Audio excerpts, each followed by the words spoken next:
Pinagpaliban muna ng Commission on Appointments ang promotion ng isang general ng AFP dahil sa lumutang na aligasyon ng umano'y pang-aabuso at hindi pagsusustento sa kanyang mag-iina. Wala rin daw aksyon ng AFP sa ilang beses na nilang sumbong. Nakatutok si Mav Gonzalez.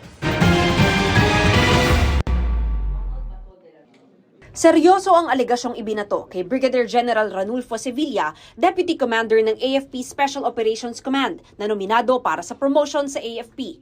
Humarap sa Committee on National Defense ng Commission on Appointments ang asawa ni Sevilla para isumbong ang umano'y pananakit ng general sa kanilang mag-iina at hindi pagbibigay ng sustento sa mga anak kahit may court order umano para rito.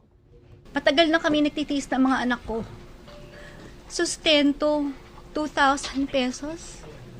From an AFP officer. No amount of money will make me back down. We deserve to be vindicated.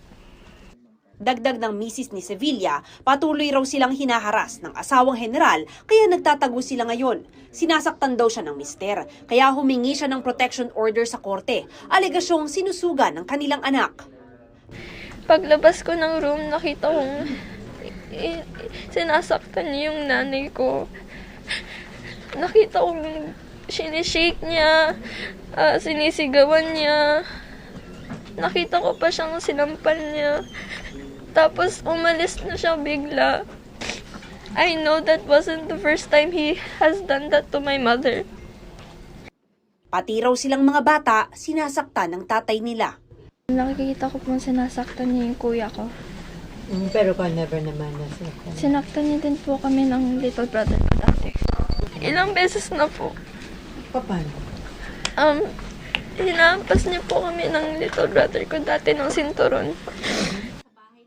Ilang beses na raw humingi ng tulong ang misis ni Sevilla sa pamunuan ng AFP, pero binaliwala lang daw ang mga sumbong niya. Above the law po ba ang AFP? Kahit may court order, hindi pwedeng ipatupad dahil sa loob yun ng kampo? Yan ba ang pinagmamalaki ng AFP? Na hinahayaan nila na nakatira ang kabit sa loob ng kampo, sa loob ng sarili naming bahay? Dahil sa mga reklamo ng mag-iina, ipinagpaliban ng komite ang confirmation ng promotion ni Sevilla bilang Brigadier General para mapag-aralan ng issue. Sabi ni Senate President Mig Zubiri, may mga ibang promotion at confirmation ng mga opisyal na hindi raw pinalulusot ang Commission on Appointment dahil sa iba't ibang reklamo gaya ng concubinage at sexual harassment. Hindi sapat yung performance record nyo bilang kawani ng gobyerno. Kailangan of good moral character. Kasi mabubusisian na lahat eh. At we feel that if you want to be in government, particularly in appointed positions like that, they should be of good moral character. Tumangging magbigay ng pahayag si Brigadier General Sevilla. Hinihingan din namin ng pahayag ang pamunuan ng AFP. Para sa GMA Integrated News, Mav Gonzalez, Nakatutok, 24 Oras.